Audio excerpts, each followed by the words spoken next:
start with about 6 inches of ribbon on one, like keep 6 inches out, and then just start twisting around.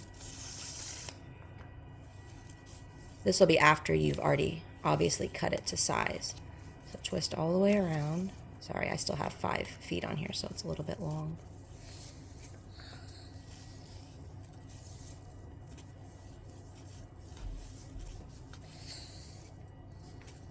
Twist all the way around, and you just hold on to that sticking out the bottom. You can see it's just sticking out the bottom there.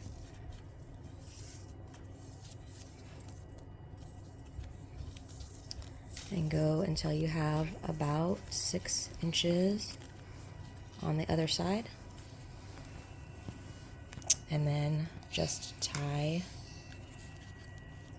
So now you can kind of see where it's come out a little bit underneath there, but you won't really see that once you tie it.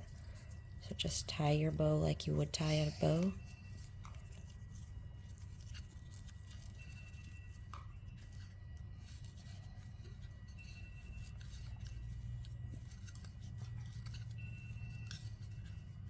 And that's about it. You could kind of trim off the very end if you want. And if you want to burn the edges with a lighter, just real slightly, it will keep them from raveling. I did that with the top bows, but I couldn't do that with the ones you were going to cut. So